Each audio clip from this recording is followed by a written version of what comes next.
Bonjour à tous et bienvenue avec ce nouveau tutoriel. Aujourd'hui, on va réaliser la petite trousse, le sac à tongs ici. Donc j'avais déjà fait un prototype, certains ont pu voir dans les réseaux sociaux. J'avais fait celui-ci, je l'ai un peu revu au niveau de la hanse.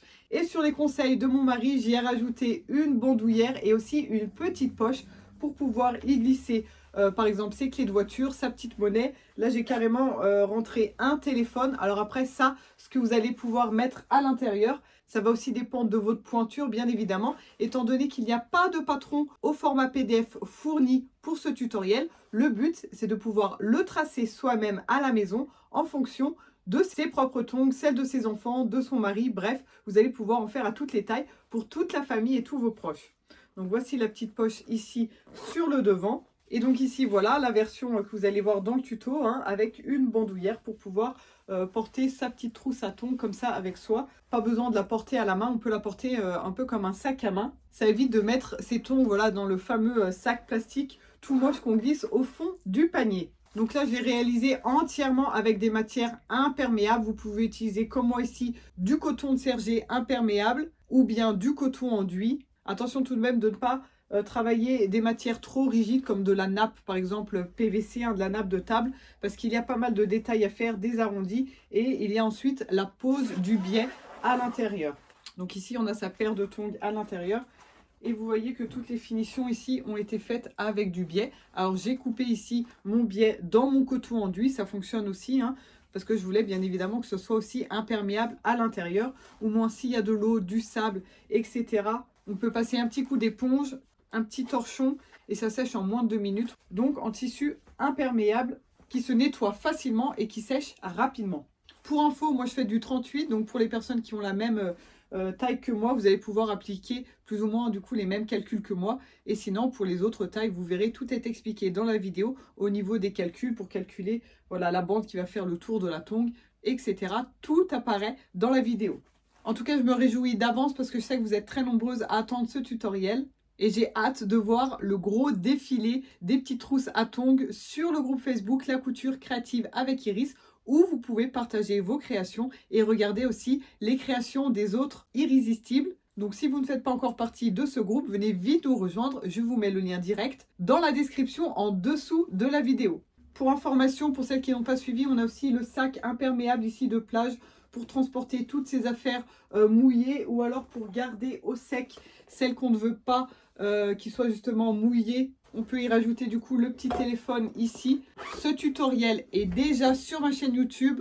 Il est gratuit également et le patron est à tracer vous-même. Il s'agit juste de rectangles. Allez vite voir. Il y a l'option avec biais à l'intérieur pour faire les finitions ou sans biais comme celui-ci. Alors ne perdez pas de temps et allez vite faire ces jolis tutos qui vont vous accompagner tout cet été. Petit détail pour la trousse à tongs ici. Lorsque vous utilisez du tissu imperméable tel que le coton enduit, n'oubliez pas de vous munir d'un pied de biche en téflon pour éviter aux pieds métalliques de coller sur la partie plastifiée et qui va empêcher à l'aiguille du coup de coudre, d'avancer. Ou alors vous pouvez utiliser une petite bande de papier de soie et piquer sur la bande de papier de soie et ensuite l'enlever pour avoir une jolie couture en dessous sans que le pied de biche ne colle. Allez, on se retrouve avec la partie pratique. Alors pour pouvoir créer notre petite trousse ici à tongs et pour pouvoir le faire pour n'importe quelle taille de tongs, je ne vais pas vous donner un patron et des mesures précises, mais je vais vous montrer comment tracer votre propre patron. Alors ce qu'on va faire, c'est prendre une tongue, donc peu importe le pied droit, le pied gauche, et là je vais tracer tout le contour de ma tongue avec un stylo. Voilà. Et je vais rajouter tout autour 1 cm. Donc on peut prendre une petite règle, son réglet, son mètre ruban, ou comme moi ici j'aime bien utiliser la jauge. Donc voilà, j'ai 0,5, 1, 1,5, c'est ici. Et donc je vais tracer une parallèle à ma tongue de 1,5 de partout.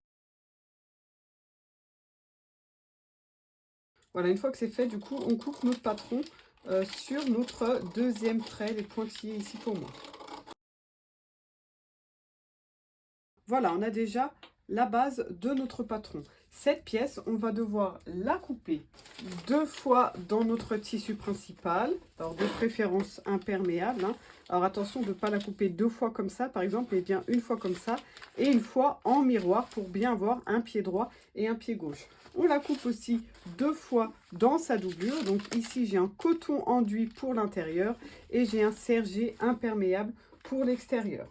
Du coup, ça nous donne bien ça au niveau des différentes pièces. Ici, j'ai coupé une pièce supplémentaire pour pouvoir faire une poche extérieure qui va se retrouver du coup par ici, hein, et on va pouvoir glisser par exemple voilà, sa petite monnaie, les clés, peut-être un téléphone selon la taille du téléphone et selon la taille de la tongue, hein. Plus on aura une grande tongue, plus on aura une grande poche. Après, ça va dépendre de tout cela.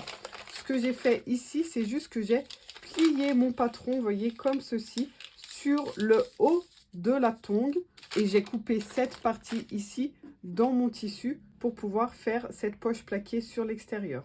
Donc si jamais j'ai enlevé moi 6 cm voilà, sur le haut ici pour créer cette poche. Ensuite on va définir cette bande ici qui va servir bien à porter la trousse tout d'abord, à éviter évidemment que la trousse ne s'ouvre en plein, hein. Faut bien que ça soit tenu ici à cet endroit. Là je l'ai fait bien trop courte pour mon prototype, donc le but c'est quand même que la trousse puisse s'ouvrir assez, hein. Par exemple si on ferme de là à là, par exemple, si c'est fermé jusqu'ici, étant donné qu'on a quand même une courbe ici, vous voyez que ça va mal s'ouvrir et ça va rester un peu tout tordu ici sur le milieu. Mais quand c'est trop petit, on a à peine la place de mettre la main ici. Et le but, c'est aussi de pouvoir mettre une bandoulière pour pouvoir le porter sur soi et pas le prendre juste à la main.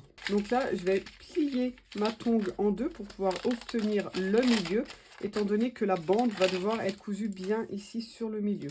Donc là, par rapport à mon milieu qui se trouve ici, hein, je vais prendre 6 d'un côté et 6 de l'autre. Donc on a besoin d'une bande qui va faire alors 12 cm plus 1 cm de valeur de couture pour coudre avec le reste de la bande ici et ici.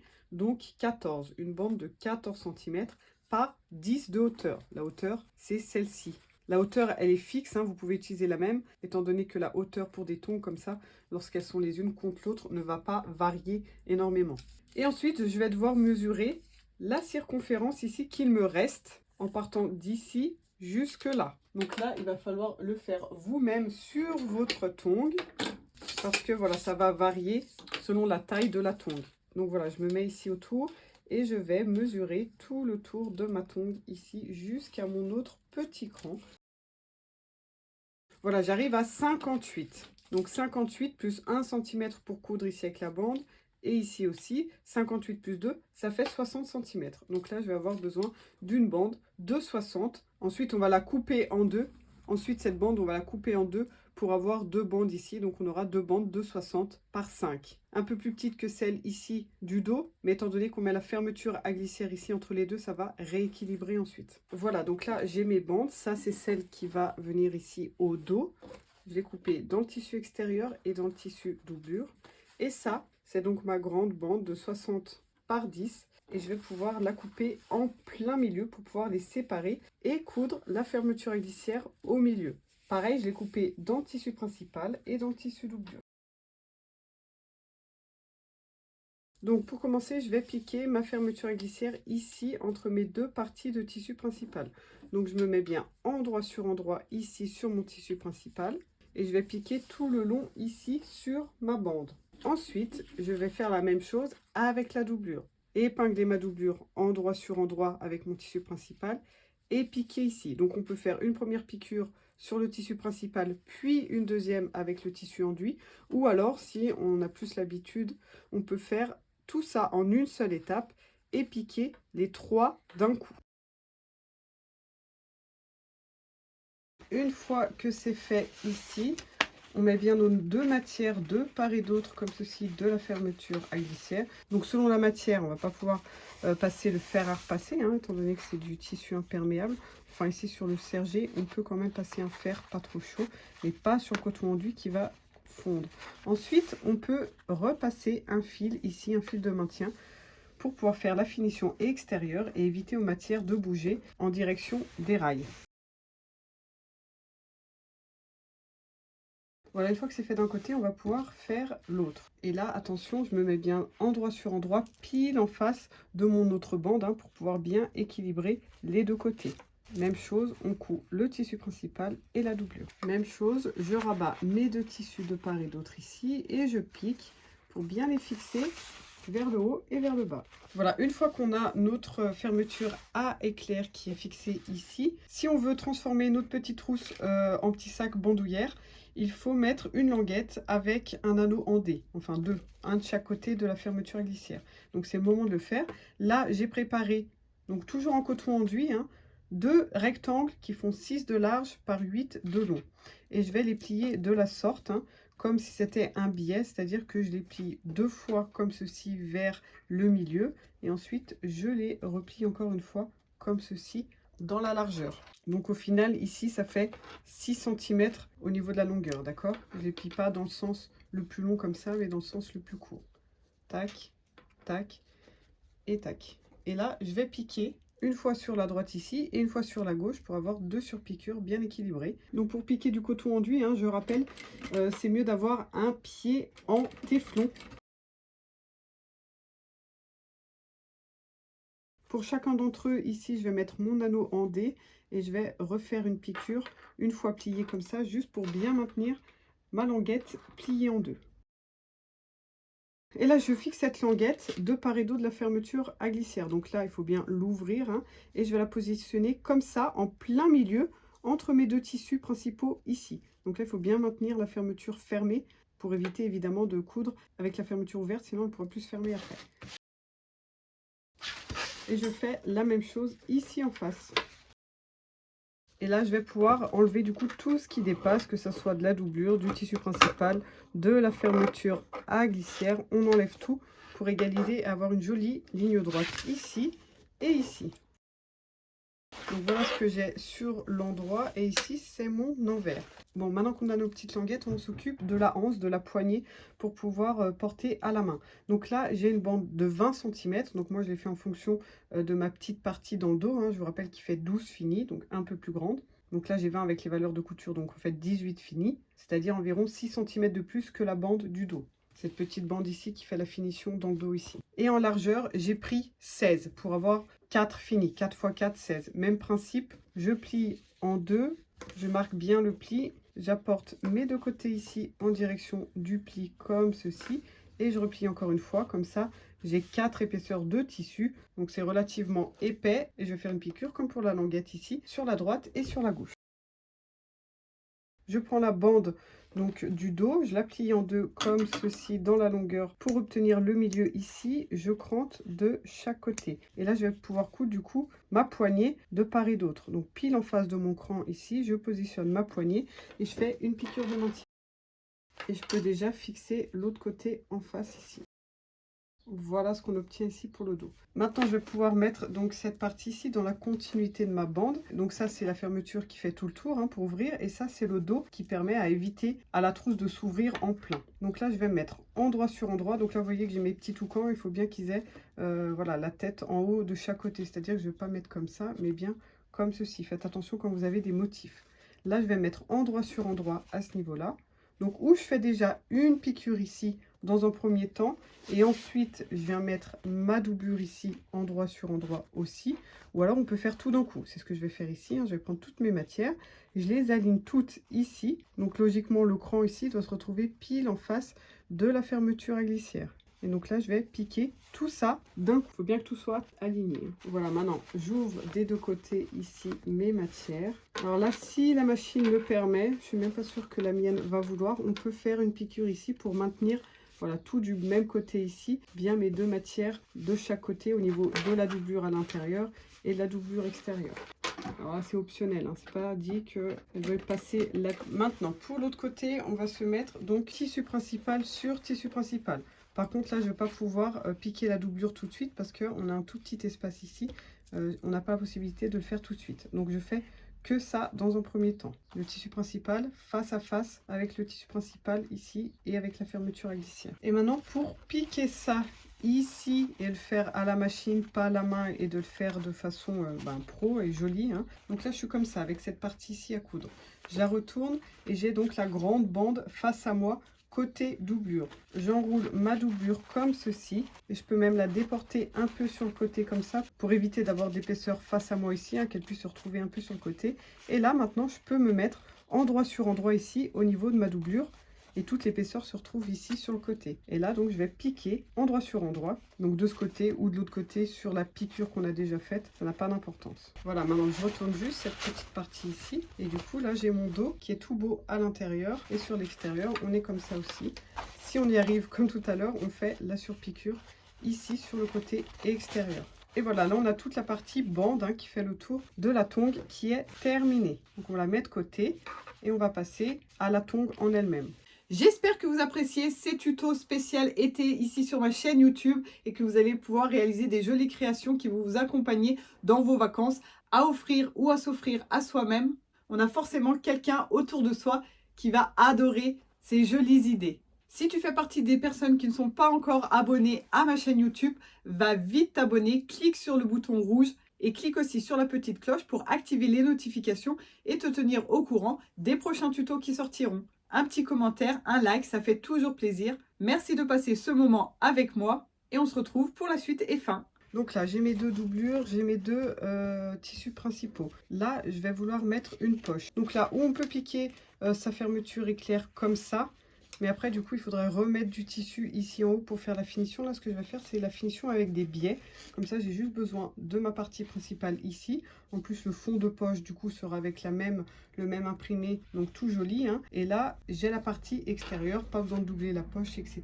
Je vais mettre un peu de biais. Donc là, en fait, mon biais, c'est une bande de tissu, hein, de 4 cm que j'ai coupé dans mon tissu imperméable. Je vais me positionner sur l'envers ici. Et donc, je vais piquer ici à 1 cm. Ensuite, je me mets sur l'endroit ici. Je vais plier une première fois mon biais comme ceci et une deuxième pour rabattre. Ici, mon pli doit arriver pile sur la piqûre précédente. Et je repique ici pour fixer, comme un biais classique. Je positionne mon biais ici contre les rails de ma fermeture à glissière. Et donc là, je pique au bord. Pour faire la finition du haut ici, je positionne directement mon biais. Donc de préférence sur l'envers dans un premier temps. Je positionne mon biais comme ça, l'endroit ici sur l'envers de la fermeture à glissière.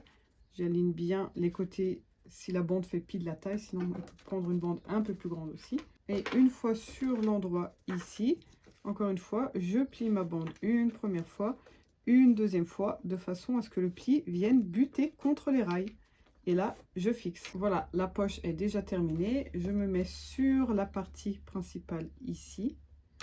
Et là, je vais pouvoir fixer le haut ici, étant donné que ça s'ouvre bien ici et non pas là. Donc, je fais une piqûre ici en haut, parallèlement à celle du bas ici. Du coup, ça va équilibrer les deux biais. Voilà, je peux fixer ma poche ici en faisant une piqûre tout autour sur la tongue principale. Attention ici de bien ouvrir le curseur avant de coudre. Je coupe tout ce qui dépasse ici dans la continuité de celle du dessous. On peut d'ailleurs se mettre de ce côté pour bien suivre la forme de la base. Voilà, on a notre petite poche sur le dessus qui est prête et qui du coup va tout au fond ici. Après, n'hésitez pas, si vous voulez qu'elle s'arrête là par exemple, on peut faire une piqûre ici au milieu ou 2, 3. Comme ça fait une piqûre décorative. À vous de voir si vous voulez une grande poche ou une plus petite poche. Voilà, maintenant je vais pouvoir assembler la partie extérieure avec la partie intérieure. Donc je retourne mes deux doublures et je fais correspondre la tongue qui a la même forme, hein, pied droit, pied gauche, comme ceci. Là, on peut épingler, fixer avec des petites pinces et on va coudre une couture de maintien tout autour. Donc un peu comme ce que j'ai fait là avec la poche sur la base, sauf qu'on va le faire tout autour sur la doublure. Avant de faire cette étape, si vous avez une petite étiquette par exemple à poser, quelque chose, faites-le bien avant de fixer la doublure. Voilà, donc là, une fois qu'on a nos deux pièces, on va pouvoir assembler avec la bande qui fait tout le tour. Donc ce qu'on va faire, c'est déjà bien marquer ces milieux. Donc on plie la tongue en deux. On va faire un petit cran comme ceci et la même chose en face. Et ces crans vont devoir correspondre au milieu du dos ici. Donc là, on se met couture sur couture. Donc j'ai mon milieu ici de ce côté. Et pareil en face. Donc là déjà dans un premier temps quand même, vous pouvez faire une petite piqûre de maintien tout autour ici pour être sûr que lorsqu'on coud, hein, on n'ait pas nos bandes ici qui s'ouvrent et que ça ne bouge. On peut le faire des deux côtés. Et là évidemment tout ce qui dépasse on peut l'enlever hein, pour avoir une bande la plus droite possible et régulière possible. Donc là étant donné qu'on va devoir mettre du biais hein, en finition à l'intérieur, je vais vous montrer une technique un peu différente qui va nous éviter de coudre la bande ici sur le dos et le devant de la tongue ici, de tout assembler la trousse et ensuite de devoir mettre tout le biais en arrondi ici une première fois, de le rabattre et de faire la finition encore en arrondi. On va piquer notre biais dans un premier temps déjà ici sur cette partie du coup qui est droite, hein, donc ça facilite la chose. Et ensuite, on viendra piquer la bande sur le haut et le bas de la trousse. Et ensuite seulement, on rabattra le biais. Donc, il n'y aura qu'une étape de biais à faire sur des courbes. Le reste, c'est droit. Donc, je vais positionner mon biais ici. Donc, j'ai bien coupé dans le biais. Hein, il est élastique pour pouvoir suivre ensuite les courbes. Et je vais le piquer donc bien endroit sur endroit. J'ai fait dans du tissu enduit aussi. Hein. Tout est imperméable du coup dans ma trousse, l'extérieur, tout l'intérieur, etc. Endroit sur endroit, je le positionne ici, donc du côté doublure. Hein. Attention de ne pas piquer du côté tissu extérieur, mais bien sur l'intérieur. Ici, je vais laisser dépasser le bout du biais de 1 cm par rapport à mon cran du milieu. D'accord? Et je ne commence pas à piquer ici pile en face du cran. Je vais commencer à piquer juste avant la partie du dos ici, la délimitation entre le dos et le reste de la bande. Donc je pique à 1 petit centimètre et je fais tout le tour. Là, je m'arrête. Je me suis arrêtée juste après la délimitation ici, là où j'arrive sur le dos, d'accord? Je m'arrête, je regarde mon biais ici. Donc ça, c'est le début du biais et ça, c'est la fin du biais. Et pareil, la fin du biais, je dois la couper 1 cm plus loin par rapport à mon petit cran ici. Donc j'ai le cran ici, je vais couper 1 cm plus loin là. Du coup, vu que j'ai 1 cm en plus de ce côté et de ce côté, j'assemble les deux ici endroit sur endroit et je pique ici à 1 cm. Je repositionne mon biais ici. Donc ma couture tombe bien en face du cran. J'ouvre mes coutures, je reprends ici où je m'étais arrêtée et là où j'avais commencé pour terminer la couture du biais. Et là, je vais pouvoir faire exactement la même chose en face, c'est-à-dire de ce côté ici, d'accord? Donc c'est exactement tout pareil, je refais exactement la même technique avec le cran pour connaître le début, l'arrivée, avoir pile la bonne taille de biais. On se retrouve après. Voilà, donc j'ai bien mes deux biais ici à l'intérieur. Donc là, je vais devoir me mettre sur l'envers face à moi ici, enfin l'intérieur. Hein. Alors attention de bien réfléchir au niveau endroit-envers. Hein. Par exemple, si je me mets comme ça, on est d'accord, ça va pas, je vais avoir la doublure cousue avec l'extérieur. Donc je prends bien ma chaussure ici de façon à ce qu'on ait endroit sur endroit au niveau des imprimés. Et là, cran sur cran, je vais pouvoir fixer et faire tout le tour en fixant mon fond de chaussure là sur la bande.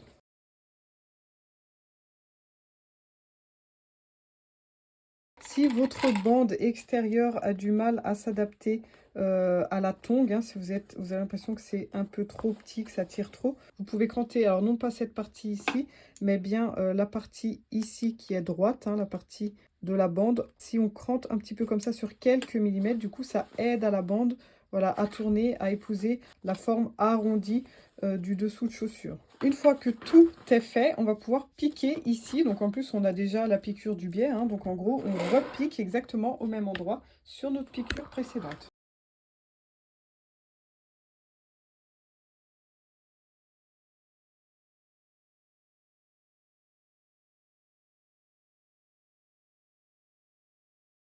Donc là, on peut retourner pour voir l'extérieur, hein, voir que tout a été pris en couture ici. Donc là, on se met sur l'extérieur pour voir si tout est pris en couture. L'intérieur, ça donne ça. Si on voit que tout va bien du côté extérieur, avant de mettre l'autre, parce que c'est exactement la même chose, donc je ne vais pas forcément refilmer l'étape, on va pouvoir du coup rabattre notre biais.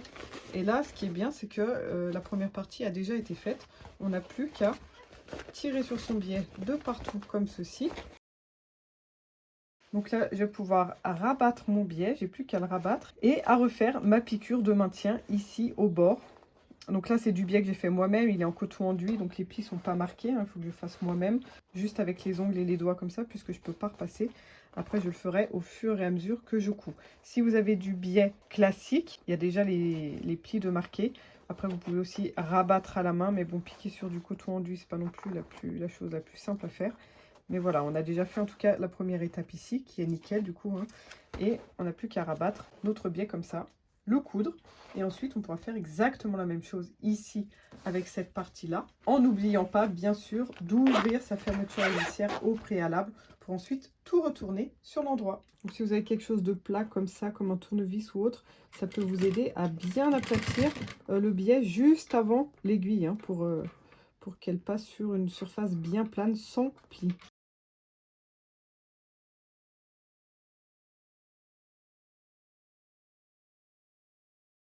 Et voilà ce que ça donne ici au niveau de mon biais. Et donc on n'a plus qu'à se mettre ici sur l'endroit et voir si, si tout se passe bien ici aussi.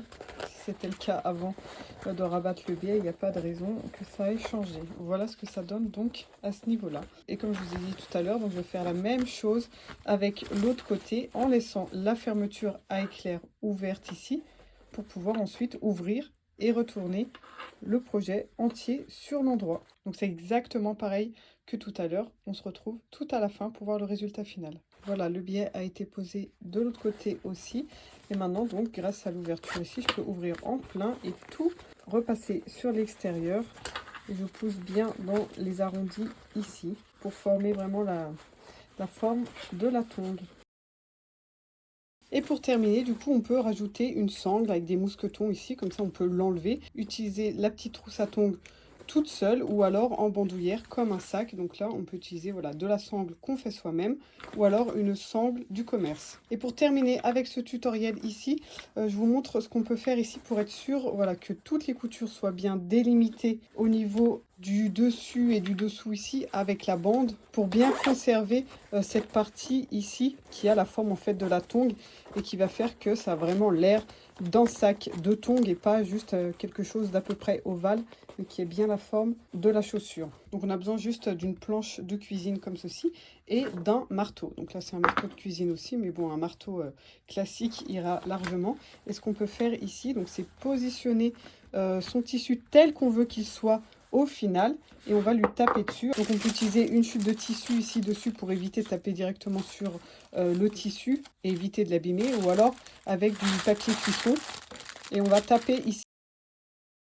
Voilà, du coup ça va écraser ici la couture et vous voyez que ça permet de prendre bien la forme et de la conserver surtout, hein, c'est ça le but.